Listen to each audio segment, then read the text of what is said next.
ವಿಶ್ವದಾದ್ಯಂತ ಭೀತಿ ಸೃಷ್ಟಿಸಿದ ಕೊರೋನಾ ಮಹಾಮಾರಿ ಇದೀಗ ಚೀನಾದಲ್ಲಿ ಮತ್ತೊಮ್ಮೆ ಸದ್ದು ಮಾಡುತ್ತಿದೆ. ಕಳೆದ ಜೂನ್ ತಿಂಗಳಿನಿಂದೀಚೆಗೆ ಚೀನಾದಲ್ಲಿ ಕೋವಿಡ್-19 ಪ್ರಕರಣಗಳ ಸಂಖ್ಯೆಯಲ್ಲಿ ಗಣನೀಯ ಏರಿಕೆ ಕಂಡುಬಂದಿದೆ. ಅಲ್ಲಿನ ಅಧಿಕೃತ ದತ್ತಾಂಶಗಳ ಪ್ರಕಾರ ಕೇವಲ 1 ತಿಂಗಳ ಅವಧಿಯಲ್ಲಿ ಸುಮಾರು 79,000 ಹೊಸ ಪಾಸಿಟಿವ್ ಪ್ರಕರಣಗಳು ದಾಖಲಾಗಿವೆ. ಈ ಪೈಕಿ 130 ರೋಗಿಗಳು ತೀವ್ರ ನಿಗಾ ಘಟಕದಲ್ಲಿದ್ದರೆ ಕೇವಲ 1 ಸಾವು ಸಂಭವಿಸಿದೆ ಎಂದು ಚೀನಾದ ಆರೋಗ್ಯ ಇಲಾಖೆ ವರದಿ ಮಾಡಿದೆ.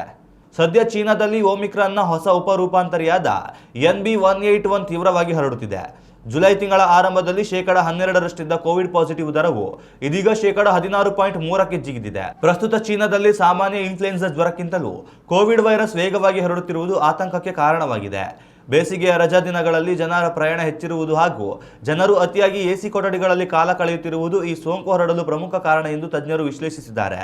ಸೋಂಕಿನ ಪ್ರಮಾಣ ಹೆಚ್ಚಾಗಿದ್ದರೂ 2020ರ ವುಹಾನ್ ಮಾದರಿಯ ಗಂಭೀರ ಪರಿಸ್ಥಿತಿ ಮತ್ತೆ ಬರುವ ಸಾಧ್ಯತೆ ಇಲ್ಲ ಎಂದು ವೈದ್ಯರು ಸ್ಪಷ್ಟಪಡಿಸಿದ್ದಾರೆ. ಹೊಸ ರೂಪಾಂತರಿಯಿಂದ ಬಾಧಿತರಾಗುತ್ತಿರುವ ಬಹುತೇಕ ರೋಗಿಗಳಲ್ಲಿ ಜ್ವರ, ಗಂಟಲು ನೋವು ಮತ್ತು ಶೀತದಂತಹ ಸೌಮ್ಯ ರೋಗ ಲಕ್ಷಣಗಳು ಮಾತ್ರ ಕಾಣಿಸಿಕೊಳ್ಳುತ್ತಿದೆ. 5 ರಿಂದ 7 ದಿನಗಳಲ್ಲಿ ಸಂಪೂರ್ಣ ಗುಣಮುಖರಾಗುತ್ತಿದ್ದಾರೆ. ಭಾರತೀಯರಿಗೆ ಈ ಹೊಸ ರೂಪಾಂತರಿಯಿಂದ ಸದ್ಯಕ್ಕೆ ಯಾವುದೇ ಆತಂಕವಿಲ್ಲ ಎಂದು ಆರೋಗ್ಯ ತಜ್ಞರು ಭರವಸೆ ನೀಡಿದ್ದಾರೆ.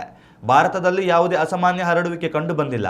ಆದಾಗ್ಯೂ ಹಿರಿಯರು, ನಾಗರಿಕರು, ಗರ್ಭಿಣಿಯರು, ಸಣ್ಣ ಮಕ್ಕಳು ಹಾಗೂ ರೋಗ ನಿರೋಧಕ ಶಕ್ತಿ ಕಡಿಮೆ ಇರುವವರು ಸಾರ್ವಜನಿಕ ಸ್ಥಳಗಳಲ್ಲಿ ಅಗತ್ಯ ಮುನ್ನೆಚ್ಚರಿಕೆ ವಹಿಸುವುದು ಒಳಿತು ಎಂದು ಸಲಹೆ ನೀಡಲಾಗಿದೆ. ಉತ್ತಮ ಸಂಸ್ಕಾರಯುತ ಶಿಕ್ಷಣದೊಂದಿಗೆ VSS English medium CBSE school Udupi Muddur. ನರ್ಸರಿಯಿಂದ 10ನೇ ತರಗತಿವರೆಗೆ ಶಿಕ್ಷಣದ ಜೊತೆಗೆ 5 ರಿಂದ 10ನೇ ತರಗತಿವರೆಗಿನ ವಿದ್ಯಾರ್ಥಿನಿಯರಿಗೆ ಉತ್ತಮ ಹಾಸ್ಟೆಲ್ ಸೌಲಭ್ಯವೂ ಇದೆ. ನಿಮ್ಮ ಮಕ್ಕಳ ಪ್ರವೇಶಾತಿಗಾಗಿ ಈ ಸಂಖ್ಯೆಗೆ ಕರೆ ಮಾಡಿ.